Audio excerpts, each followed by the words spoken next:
Hello, everybody, and welcome to a recap of Week 8. Now, remember a couple weeks ago when everybody was saying, well, there's nobody as good as the Niners? Maybe it'll be the Niners and Philadelphia in the championship game. Nobody else is even close. And then it changed. And that's what happens in the NFL. They used to call it not for long, and boy, I'll tell you, that's true. These teams go up and down. Injuries.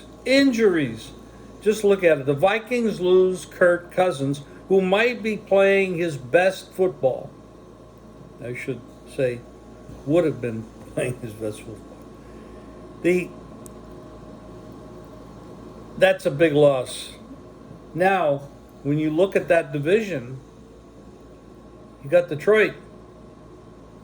They're going to win that division unless something really bad happens to them in the next few weeks. Who's going to beat them? It's certainly not Love and the Green Bay Packers. They stink. They're terrible. I know some people that absolutely can't get off the fact that Green Bay is Green Bay and they're going to come back and make a big comeback. It's not going to happen. This guy cannot play in the NFL. He's just not there. He's been there 3-4 years. And if you just hang around and watch what Aaron Rodgers does, this guy isn't there. So they got to move on. There's a lot of moving on in the league. You take a look at the Buccaneers. That's a rebuilding team. I mean, at this point, they've lost 3 in a row. They're not much. You got the Eagles. They're not the Eagles of a year ago. They were a much more solid team a year ago. They had their offensive and defensive coordinators, I guess that's the right word. This year they're struggling a little bit. Washington always plays them tough, and they did again. But the Eagles are still playing well enough to be in the mix for number 1 team. Got a big game this week against Dallas. Let's talk a little bit about the Chargers, the big comeback game for them against the Bears. But are the Bears really a football team? Are they really an NFL team? I don't know, but that's true. They got a quarterback out of Shepherd College who's got 3,400 people. I mean, this is a struggling league, believe me. This is a rebuilding year for the NFL. And you might say it's a training camp for football players who are still good football players, but not at the level of what we'd consider NFL quality football players. So the Chargers come up big. They beat the Bears. How about the Panthers? I expected more. I played the Panthers, won that game. But I expected more with Thomas Brown now calling the plays and Frank Reich on this, sitting there not doing that because he was doing a terrible job. I expected more from the Panthers on the offensive side of the ball. Didn't happen. They looked stodgy like they always do. So we got to see how that develops over a couple of weeks. The Chiefs are in trouble.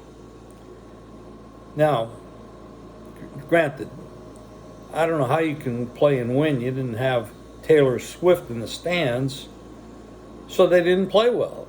She has to be there if they're going to win, right? Right. But Mahomes had the flu. He's obviously affected. Big game for Denver. But, Russell Wilson is a figment of our imagination from the past. This guy, he's still 100 and some yards passing. They win the game, but it was mostly because the Chiefs turned the ball over 5 times. Very ineffective stuff. We go back to the Bears, talk a little bit about the Bears. It's a high school team / college team. You know, I feel sorry for some of these guys that come into the league and they get terrible coaching, and they can't. In a developmental league, you should have somebody that can develop you. Well, the Bears don't have that. And so you come out there with what your skills were in college, and that's what you're stuck with because these guys can't do anything. Bad team. Packers are a bad team. Bears are a bad team. Vikings have no quarterback. It's got to be the Lions. It has to be. Where else it's going to go? This is a tough year for the NFL. The Bills are struggling. KC is struggling. They meet this week. Dallas meets Philadelphia. 2 big games for the league. What the heck is happening with San Francisco? I'll tell you what it is. Years and years ago, I read a book on how important offensive line play is. And for a right-handed quarterback, the left side of the line is very important to protect your back and give you a little bit of time to throw the ball. How about running the ball? So Deebo Samuel's out, Trent Williams is out, and Purdy is starting to look human. Well, they pay all this money to quarterbacks. Not him, but most of the time, these guys get paid tons of money. But they're not really great if they don't have protection, if they don't have running backs, if they don't have wide receivers, if they don't have good coaches. But you're still giving all the money to this quarterback. And like, unfortunate, Kirk Cousins gets hurt, now he's out for the season. There goes that money. It's off the table. How about what's going on in Cleveland? They beat Seattle for the most part, except for the last few seconds when their backup quarterback, who's been trying to give away games every week, finally figured out a way to do it. And I give him credit. He's trying. He does a couple good things. There's no question he does a couple good things. Can't take it all away from him. But he is not NFL quality. But their NFL quality guy, at least they think, Deshaun Watson, sitting on the sidelines, clapping and cheering, holding a clipboard. $230 million guaranteed. I think that was the number. But if you touch him or a wind blows, he's hurt and he's out.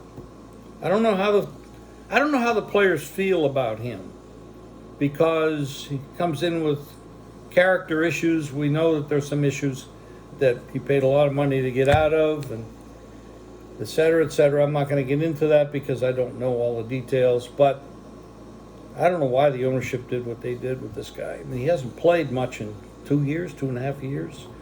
What are you going to get out of him? This is part one. There was no buys last week. It was crazy. In mid-season, no buys. So we've got a lot of games to talk about, a lot of teams to talk about. We're going to do that. But be back in a few.